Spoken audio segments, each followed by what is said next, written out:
Good afternoon, Dr. Good afternoon. Johnson, members of the board, Superintendent Thurman. In accordance with board policy AEA and AEA-R regulation, the district convenes a group of stakeholders each year to develop a calendar recommendation to the superintendent for the board's final approval. This year, the calendar committee was comprised of a variety of stakeholder groups, including students, parents, community members, school-level staff, and district advisors. Each region nominated 6 representatives from the identified stakeholder groups to serve on the calendar committee. The members were randomly selected. I would like to brag momentarily and let you know that this is the first year that we have had active students as part of the calendar committee. And with Mr. Thurman's permission, I did ask if I could recognize the calendar committee members who are with us today. If they would please stand or wave. Stand.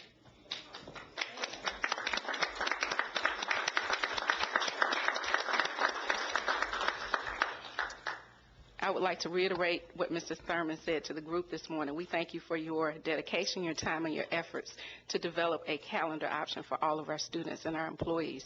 It is a tireless job, but someone has to do it, and they did a phenomenal job. The timeline was very aggressive. In the middle of December, the committee received metro area school districts' calendars for them to review. Once they received that information, we began our journey and started to work and develop 2 different proposals. Once we did that, we decided that there was an opportunity to obtain additional stakeholder input. So we discussed, was there a need for a survey or a vote? The committee felt strongly about a survey questionnaire to obtain that stakeholder feedback. The stakeholders completed the survey. We had 6,533 respondents, and of the 6,533 respondents, 1,507 stakeholders left us comments. They left very thought-provoking comments for us to consider. The calendar committee focused on 3 main things. The first, they remained focused on enhancing the instructional programs while addressing the Advanced Ed's recommendation to ensure continuous improvement and long-term sustainability. The second, to address indicators that impact student achievement as outlined within the bridge.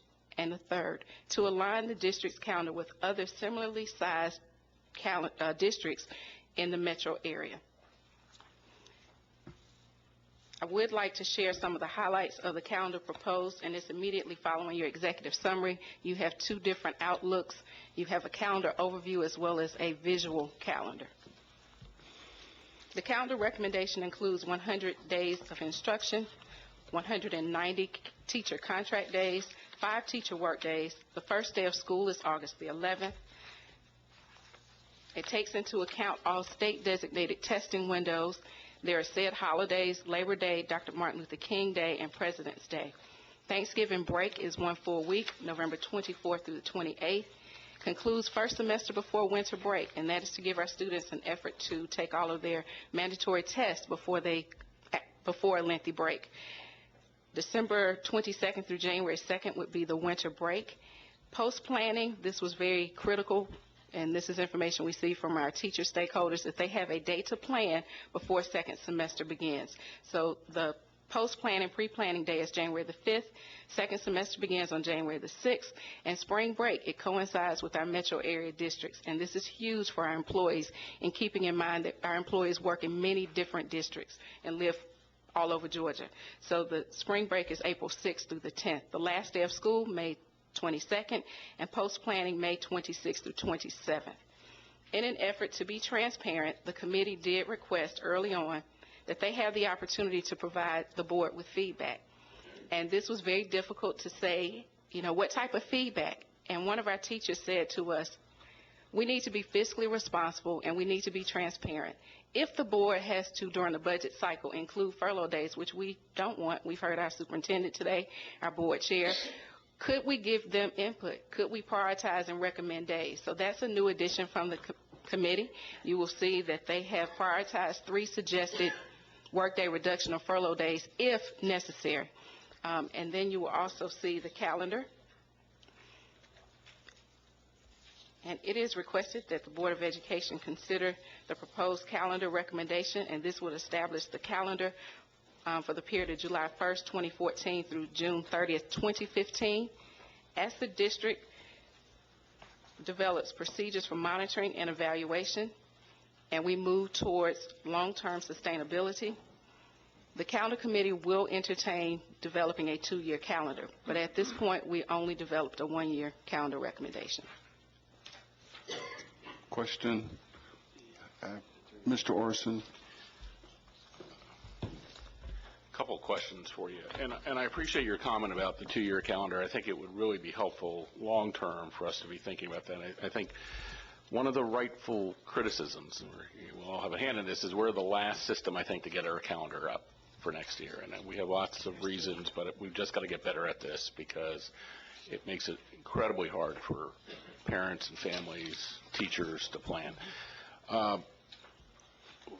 One of the things that caught my eye, and we've talked about a little bit, is about our alignment with calendars in neighboring systems. And one of the things we had talked about briefly last week was that it's my impression that we have a substantial number of employees that particularly cross Gwinnett and APS lines, that a lot of our teachers live in those districts and their kids are in those districts. And wherever we can, I think it's great to be able to be mindful of the impact that our calendar has on those employees. And so it catches my attention that those systems have different start dates than our proposed start date for next year. So Atlanta's start date is on April 4th, and Gwinnett's August 4th, sorry. April, I'm thinking, well, we should start right now. August 4th. And Gwinnett's start date, I think, is on August 6th. And so and when I look at the survey, I know it was pretty divided, but there was a slight plurality in favor of the date that started 3 days earlier, which was August 6th, which is the Gwinnett start date, as opposed to the August 11th start date. And I think there was about 47% favoring strongly or favoring that, 43% favoring the August 11th start date, and 8% who were neutral. So the combination of these other systems starting a different date and the plurality favoring a slightly earlier start date, I'm trying to understand how we got to a calendar that proposes the August 11th start date. Okay. Thank you for the question. The committee did review and study 7 metro area districts' calendars. And looking at their calendars, we did propose starting earlier. We put that information out in the survey. It was inconclusive. There was not an overwhelming thought one way or the other. What we did notice were the real-life comments from our stakeholders. Parents were concerned about starting earlier. It would interfere with summer camps already planned, summer vacations, because of the late anticipation of approval of a calendar for next year. So they voiced that loud and clear. We looked at the mean. It was 3.53 so on a Likert scale, so we could not one way or another say it was strongly disagree or strongly agree. And the committee felt strongly, based on the comments, to keep the starting date at August the 11th versus starting in the middle of the week, like Gwinnett.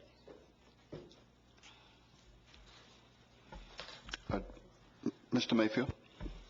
Thanks for the presentation. I guess, this is a request, I guess. I get a lot of questions about the rationale for decisions about the calendar and et cetera, and I'm just wondering, when we post this information on the web, do we include things like, or can we include things like the 3 main goal areas that sort of help frame the decision-making process, as well as the summary survey instrument, that results that you got? I mean, is that something that's normally included on the web? We did post the givens, the information that we knew up front, and that was the very first time we were able to do that for our stakeholders. Okay. And we told them that basically as a committee we were deciding between 2 items. Do you want to start school earlier? Do you want to incorporate mini breaks? Okay. But these are the givens. So we did do that for the first time. Okay. Now the survey results we have not put out there, but we'll note that. Thank you. All right. Mr. Coleman. So I think this is kind of following up on Mr. Orson's comment. This looks to be very consistent with this year.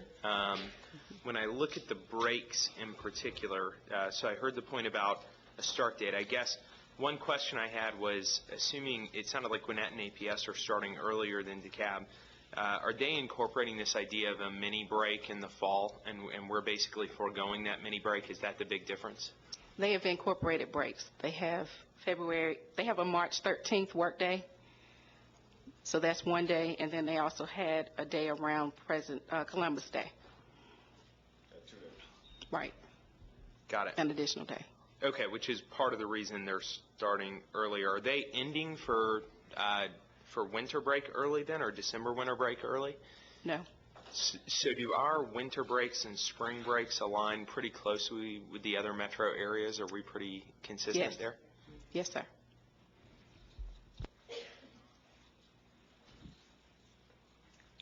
No further, Mr. McMahon? Thank you, Chairman. And congratulations. I just want to thank y'all for getting over 6,000 responses to this. And I think technology helped us with that. For future calendars, I think our responses will be even higher because how many people got the school app on their phone already? Yeah, exactly. So and I think our goal for next year is everybody's going to get linked in, or whatever it is. We're going to be connected to our app. And from that standpoint, are they one of our sponsors?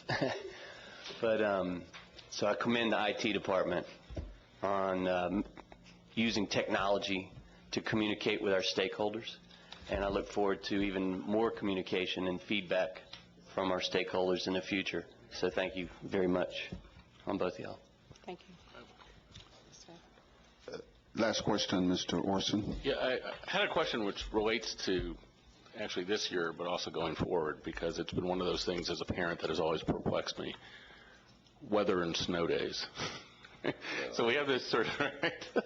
Well, and we get asked, and we've been through this as a system before, where we had to reclaim a day based on a number of days. And I think it would be helpful to actually know how it works, because it's really a mystery to many people about we have a magical 3 days or 4 days or whatever built into the calendar that don't look like it. Yeah, 4 days. Yeah, 4. Okay. Some systems, I believe, make up every day, as a sort of matter of course, and then they give days back. And so it would also help so I think in people planning so that they might know, for example, if we faced a situation like we did this year, if 4 is the magic number, what's the plan if we get to that 5th day and we have to reclaim a day? So could you just walk us through that for a brief moment? Thank you for the question. I will defer to Mr. Quinn. Hudson. No. No? You want me to do it? You do. I don't have his.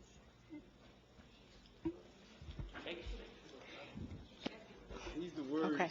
You the deliverer of the message.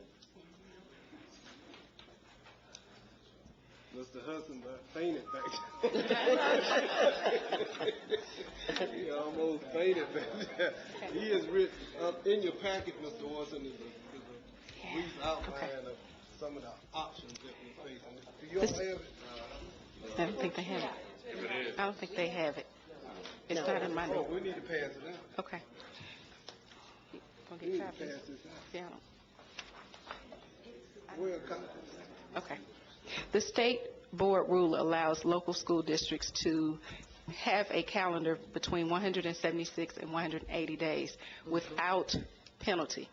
So in the past, we've opted to have, for example, our past calendars have been 178 or 177, and even a calendar that we studied had 178 days. In a situation such as this, when you exceed that amount, then you do have to go back and revisit how can you make up the minutes or the days. And so I will read our statement. We have 3 options regarding the makeup of the 3 inclement weather days. We can request a waiver from Georgia DOE, or the governor may grant a statewide waiver for all impacted schools. We can select 3 days from our existing school year calendar, President's Day, spring break, add days following the last day of school, and hold school on those 3 days. Or 3, we can make up the equivalent of instructional minutes for 3 days per Georgia DOE requirements. For example, to make up 3 days worth of instructional minutes over 61 days of school beginning 2/18, the district would need to add the following minutes per day. Per grade level, elementary schools 13.28 minutes, middle schools 14.75 minutes, and at the high school level 16.23 minutes. Okay, and we actually had 4 weather days, right? Because we missed the first day January, in January. We had 3 this past week, but when we were supposed to come back, Actually, of the 4 allowable days, it's not only for weather, but it's for other emergencies. Right. And so the calendar that was approved and modified in July after the budget was adopted, we declared up front in the state 3 days for financial emergency. Right. So that left us with 1 to use for inclement weather, which we used. And then, so those 4 we don't have to make up. Right. And so last week, the 3, So puts we us have at 3 the we 3 have to make up. Okay. And we'll have copies of that, because I know you all get inquiries from constituents and so forth, and it's a complex issue. Absolutely. Absolutely. So I'm sorry, we'll pay Ms. Tyson getting extra copies. And I might caution you, Mr. Superintendent, from history, is that you don't want to put out too early when those days will be made up, because the winter is not over yet. Right. So you might want to delay it just a little bit, but put people on notice that it will be forthcoming, but it's not right now. I agree. Mr. Campbell. Mr. Stephen, I apologize to you. You may have said this to Mr. Orson or to Mr. Coleman, but I was taking a look at what APS is doing. You mentioned if we were to consider fall break, it would warrant us starting school a year earlier than on the traditional calendar. A week earlier. One option that we considered was to begin the year 3 days earlier, which would push pre-planning into July for teachers, the last week of July for teachers, but then the start date for students would have been August the 7th. And so that was out there for consideration to say, would you entertain starting the school year 3 days earlier? And our parents were split. What when you say split, I'm sorry, what percent when we say the parents were split over that? How close was it? Because I know last year we did some studies and they were reasonably close, but when we say parents are split, how much did it sway? We were at 47% roughly, strongly agree, and then for disagree and strongly disagree, we were at 46%. It was close. Okay. And that's including 2 surveys. You have the information from the English version and the Spanish version. Thank you. Dr. Morley? I just want to say this was fantastic. I like the qualitative analysis and being able to hear what people have to say, allowing people to give their comments, and for the fact of the makeup of the committee, that everyone was taken into account. So this really shows transparency to the public, and that we're really, really working to include, and we're hearing what they're saying. So I just think I commend you all for a job well done and for the hard work you put into this. Thank you, Mr. Superintendent Stacy and staff. Is there any opposition to placing this item on the consent agenda? Hearing none, this item will be placed on the consent agenda. And Mr. Chairman, and I may not get a chance to do it, I want to just thank this committee from the superintendent's office, Ms. Stephanie and each and every member, and just through my own briefing, historically this has been a very contentious process, to say the least. But this was an outstanding group of men and women. They spoke frankly and honestly. We included the public, and we just have a better product. And this was a major step forward in terms of just our learning how to deal with some more complex and difficult issues. And that was great leadership, Ms. Stacy, and thank you all. And who else was it? Dr. Camby. I want y'all, let's get up, stand up again, because Dr. Camby, thank you so much. Outstanding work, and we had people from the community. Ms. Deidre was there. Thank you so much, Ms. Deidre. Thank all of you all for what you did.